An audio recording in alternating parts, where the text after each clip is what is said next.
Hello, I'm Natasha Hussein, and this is Newsfeed, your dose of what people are talking about online. Let's kick it off in Indonesia, where election campaigning is at a fever pitch as the world's third largest democracy gears up to vote for its next president on February 14th, which happens to be Valentine's Day. Though there's no love lost between the presidential candidates who have taken their election fight to social media.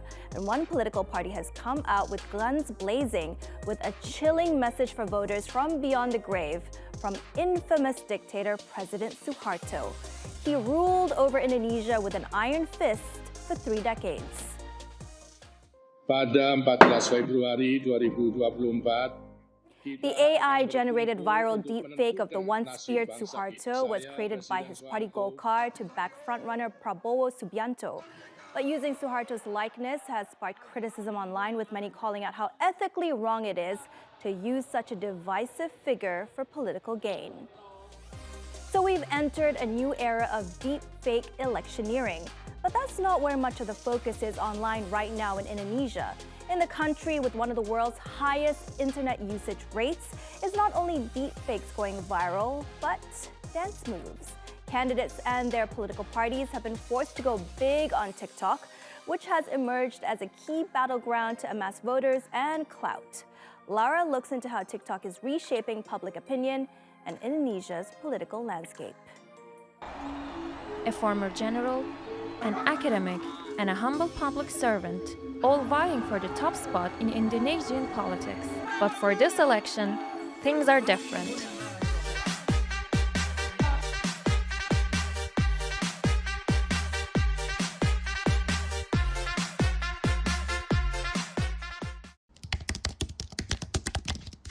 Three contenders are in the spotlight. With a lengthy career in public service, Ganjar Pranowo represents the Indonesia Democratic Party of Struggle, the same party as outgoing President Jokowi. But his journey hasn't been without its bumps. Controversy surrounding a mine project in central Java sparked criticism from locals and activists. Let us go down together to knock on doors to convey our mission. A former academic and Jakarta's ex-governor Anies Baswedan stands out as the only candidate not backing Jokowi's plan to move the capital to Borneo. He argues for prioritizing other pressing matters.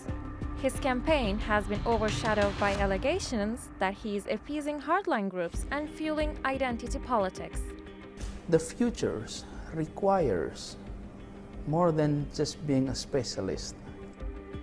A former military general and the current defense minister, Prabowo Subianto, is dominating the polls, fueled by perceived strength and a promise to continue Jokowi's agenda. Still, he struggled to shake off allegations of past human rights violations, like the kidnapping and torture of activists in the late 90s, and abuses in Papua and East Timor. Prabowo denies any wrongdoing and has not faced criminal charges. To clinch victory, candidates must secure over 50% of the votes. If none succeeds, a runoff election between the top two contenders will be held in June. This year, a staggering 205 million Indonesians are eligible to vote, making it one of the world's biggest election days. Indonesia has a population of 274 million, and millennials and Gen Z make up over 56% of the electorate this year. With 125 million monthly active users, the country is TikTok's second biggest market, making the platform key for Indonesians trying to get news and updates about the election. Recognizing the crucial role of young voters and the power of TikTok, candidates have had to reshape their campaign tactics. Ganjar's team has eye-catching elements like Top Gun-style jackets, but their focus remains on authentic interactions with voters to showcase Ganjar's humble roots.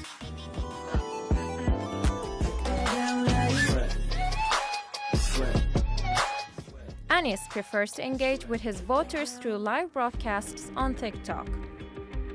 From his political agenda to first date tips, he has a range of topics to talk about with his followers.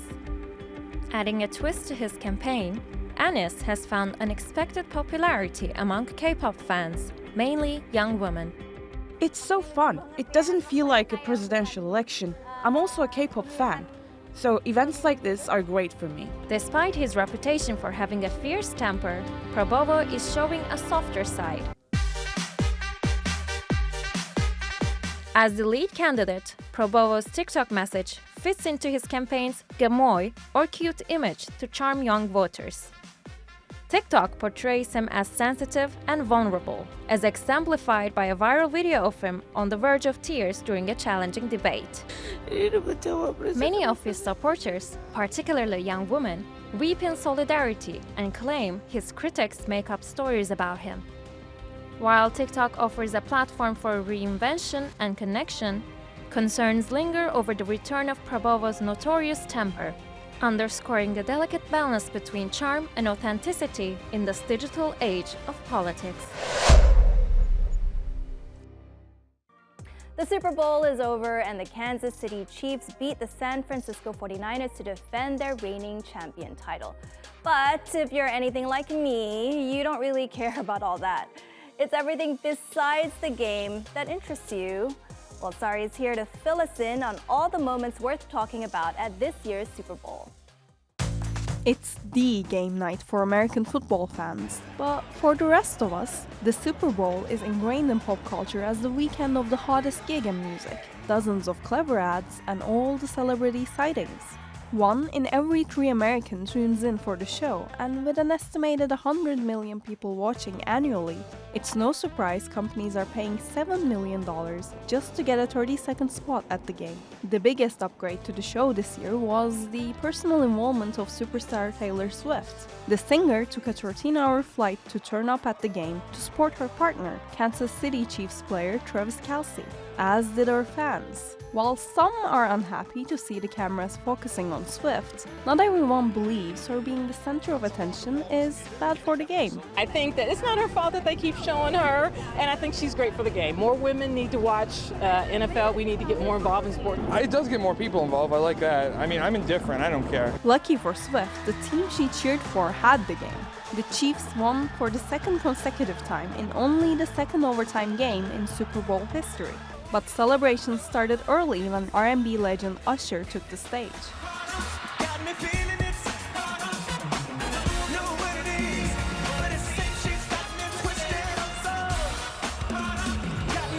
The music world had more to offer to the night than just one show, however. Beyoncé was setting the stage to break the internet, yet again in an ad by communications provider Verizon. They ready. Drop the new music. And just like that, the superstar announced her new album, Act 2, coming out in March. In typical Super Bowl fashion, companies were desperate to have celebs in their adverts. But the ones on the internet talked about the most weren't exactly real. Nickelodeon's slime-covered alternate broadcast of the show aimed to catch the younger audience. When you have big names like SpongeBob and Patrick Star commentating though, that's bound to steal some thunder from the main event. Who are these guys dressed up in the Moonlighter costumes? Well, those are the 7 on-field officials that oversee the rules of the game. For a game set in an election year, politics barely filled the stadium. Just one candidate played an ad, only to find out that he had to apologize for hurting his family. Independent candidate Robert F. Kennedy Jr. was criticized by his cousin for using their late Uncle JFK and his sister's faces. Meanwhile, US President Biden was also in on the big night, posting various memories and ideas outside the field.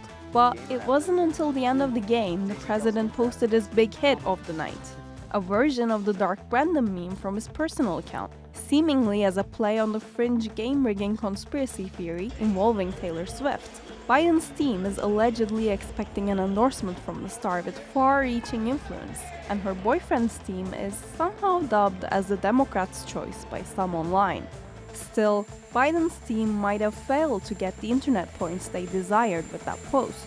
Responses to that were enough to briefly make Genocide Joe trending again, as netizens discussed the insensitivity of a comedic post while Israel was bombing Gaza.